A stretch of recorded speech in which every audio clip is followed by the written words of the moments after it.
What's going on, Yu-Gi-Oh fans? PlotArmorCards in the house, and today I'm going to be coming to you with my Shatria deck profile. I think it used to be called Shatria in the OCG, so I may use the names flip-flopped here and there. But stay tuned to the end for a free giveaway, and of course, let's just go ahead and get into it. So starting off, of course, we're going to have to use 3 copies of the Shatria Fenrir. This card is super dope. If you control no monsters, you can special summon this card from your hand. You can only use each of the following effects of Shatria Fenrir once per turn. During your main phase, you can add 1 Shatria monster from your deck to your hand, which is a great searcher.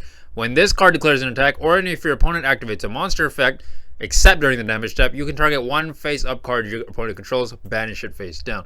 So people really like this, even outside the Shatria archetype, because they think it's like, or they know it's like the better air quotes, because I'll have to test that, version of Pankratops. And so that's why people are running that in decks that aren't necessarily this deck. So that's why this card probably is the most expensive right now. What is like 50-60 bucks? So something to think about. Next, I like to play triple copies of Shatria Unicorn. If you control no monsters, you can special summon this card from your hand. You can use each of the following effects once per turn. During your main phase, you can add 1 Shatria spell from your deck to your hand. When this card declares an attack, or if your opponent activates a monster effect, except during the damage step, you can look at your opponent's extra deck, and if you do, banish 1 monster from it face down. So really good being able to thin out your opponent's extra deck. Plus, it has the ability to special summon itself, and it is a really good searcher for this spell for now. After, I forget what set it is, but it will have more Shatria support. But for now, what we're doing is post Darkwing Blast. So I like to play 2 copies of Ogre. Ogre is a decent card. It does have the ability to special summon itself if you have no control, no monsters. But it only searches a Shatria trap, which we only run 2 of in this deck. So that's why I decided to limit it to 2, because it is clearly, out of the 3, it is the worst one in my opinion. So I decided to limit that to 2. And then moving forward are the non-Shatria monsters. So I like to play Triple Danger Dogman just because it is a level 7. You can reveal this card in your hand. Your opponent randomly chooses 1 card from the entire hand. Then you discard the chosen card. If the discarded card was not Danger Dogman, special summon Danger Dogman. And if you do, draw 1 card. If this card is discarded, you can have all face-up monsters your opponent currently controls lose 1,000 attack until the end of the turn. I really like this card in this deck just because it is a level 7, so it works pretty well. Additionally, this and the other danger card, Nessie, do give you some decent draw power. The thing where your opponent loses 1,000 attack or whatever, it's okay. It's not the best danger card out there. It's I would give that to like Bigfoot or Thunderbird, but for the purposes of this deck, I would say it's pretty sufficient. Next, we got ourselves Danger Nessie. It has the same effect where you can reveal and then discard, blah, blah, blah, and then it has the ability to draw. But if this card is discarded, you can search and add a danger from your deck to your hand. So it's pretty good because then you can search this and then use its effect additionally. So I do like that as a searcher.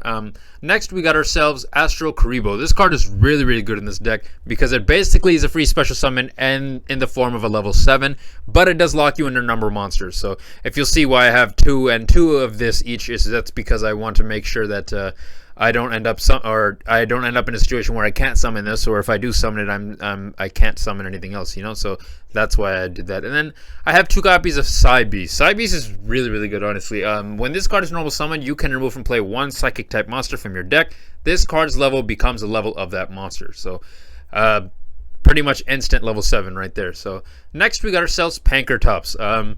I really do like this card. It's a free summon at a level 7. And then on top of that, it has the ability to quick effect tribute to destroy. So I do like it in the fact of like you can get rid of your opponent's annoying monsters, and I also like it for its ability to be level 7. So next we got Triple Dimension Shifter. This really screws your opponent.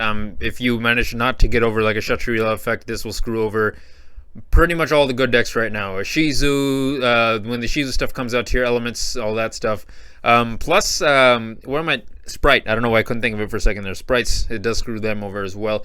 Next, Ash Blossom Enjoys Spring. You really could just throw in whatever hand trap you please here. Just think of this as like a placeholder for your favorite hand trap in the moment, right? So, moving forward to the spell cards, I like to use Triple Kshatriya Birth. You can normal summon 1 level 7 monsters without tributing.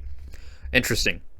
I threw the word 1 in there for no reason. That's not even there. You can special summon 1 of your non-Xyz Shatria monsters that is banished or in your graveyard. So it gives you a nice special summon as well. So I do like this. If your opponent activates a spell card or effect, if you control a Shatria monster, you can target 3 cards of your opponent's graveyard. You can banish them face down. You can only use each effect once per turn. Really good card. Next, I like to play triple instant contact. You can pay 1,000 to special summon one level 7 or lower elemental hero or Neospacian monster from your extra deck. So for my extra deck, I do have triple copies of Neos Knight. It's just, you can really, there's a wide array of whatever ones you want to summon. It doesn't really matter because you're mostly going to go into XC summoning or your other combos from there. So next, I like to play triple Dark Blue No More. This is mostly in the case of, like, you know, when you're going second, you have the ability to just negate everything, and then you have the potential to board wipe. So I do like Dark Blue No More before going second, at least. Next, for some draw power, Sacred Sword of 7 stars. Banish one level 7 monster from your hand or face up on the field. Draw 2 cards. So really good. Plus, it does work sometimes in combo with a couple of the cards. Next, the only 2 trap cards, or it's 1 trap card, but 2 copies of that. Shatria Preparations. So during either player's turn, you can special summon one of your Shatria monsters that is banished or in your hand. So let's say you were to do something like use this, banish a card, and then draw 2 cards, and then you can use this thing to revive the banished one. So it does work pretty well. Where is it? Let me focus on it. All right.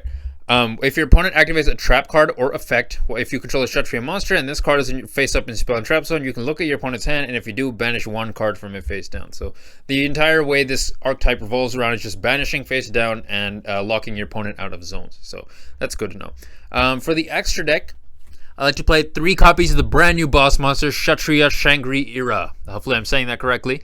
2 copies of Red Eyes Flare Metal Dragon, which I really, really love just because it has the burn damage effect where while this card is Xyz material, each time your opponent activates a card effect, inflict 500 to them. So if you have 2 of them, your opponent will be taking 1,000 at once. So pretty good card going first, I'd say.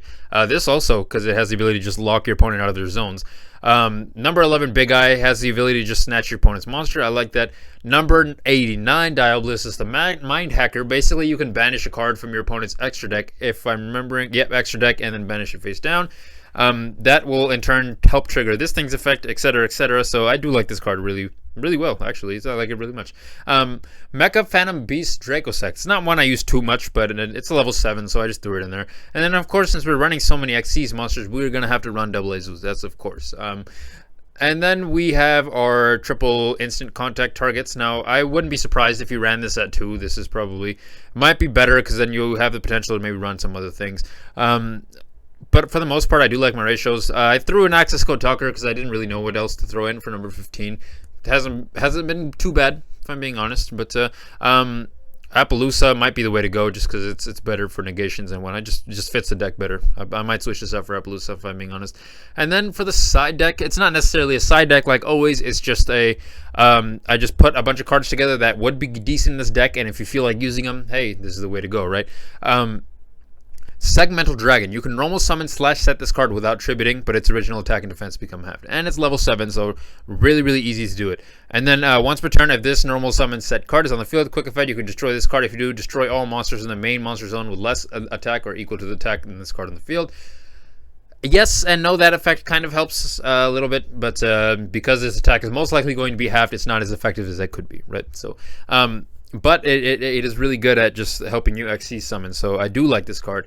Next, we got ourselves the Ascendant of Thunder. This card is really good because you can special summon it, but it's also really bad because you have to pay 3,000 life points to do it. So that's why I kind of put it to the side, and if you guys feel like, hey, this is the way you should go, then it might be it.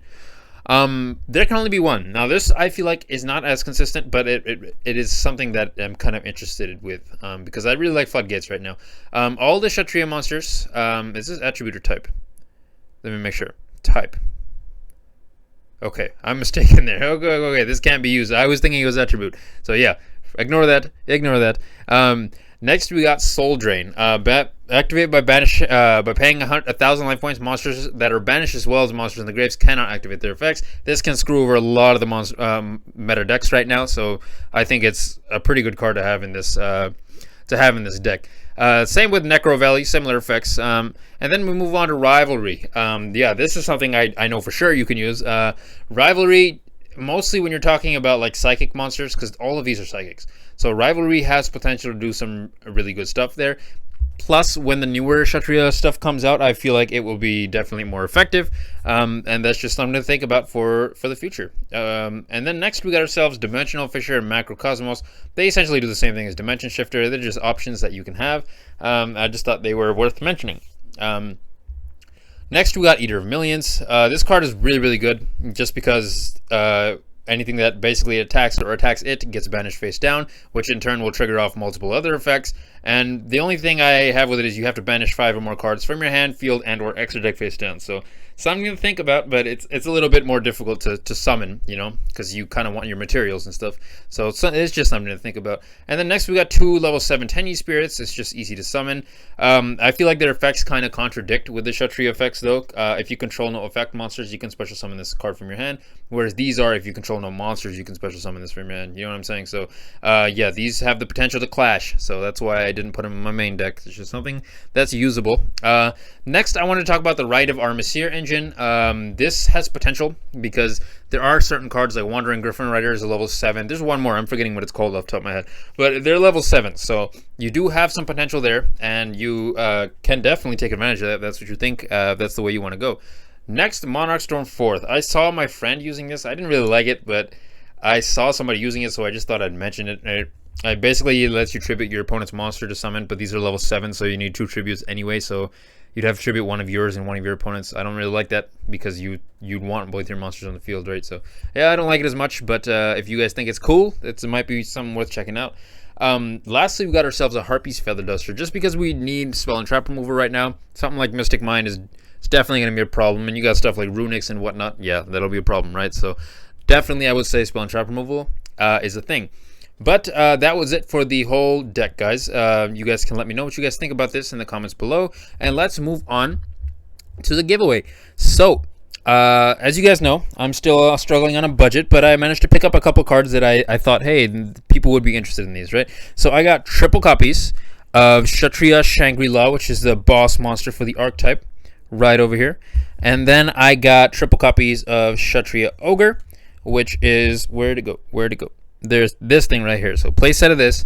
And then I also have triple copies of Shatria Birth, which is the spell card right here. And then I have triple copies of Shatria Preparations, which is right here. Now Shatria Birth, I don't know why it came in the mail, but one of them is slightly bent at like a weird angle. Obviously still playable, but just in the interest of letting you guys know that one of them isn't in the best of conditions. But yeah, so those are cards that I'm willing to give away to one lucky winner. All you got to do is subscribe with your notifications on so that I can see that you are subscribed. Just comment anything you'd like to down the video. Just let me know, hey, how do you feel about this deck? Do you feel like it could see some changes? Would you like to add something, take anything out, or do you feel like it's good the way it is? Just let me know. And then of course like the video, and then you will be entered for a giveaway. And hopefully I'm trying to get this done. So my last video that I did, the giveaway for that one is on Friday or Saturday. I said I'm thinking about it on Saturday most likely, just so I have give everyone, as many people that want to enter, give them as much chance as possible. And then this one I'll probably do the next day. So Sunday. What's today? What's today? Today's the 31st. Let me pull up my calendar so I can give you an exact date, guys. It's 10/31/2022. Happy Halloween, by the way. Shit, I almost forgot about that. All right, so we are looking at Sunday. Where is it? Why do I suck at this? The 6th. Okay, Sunday, November 6th, 2022 will be the official date that I announce the winner for the Shatria giveaways. And this is PlotArmorCards, guys, signing out for the day. If you like what you see, don't hesitate to like, comment, and subscribe. And we will see you in the next video.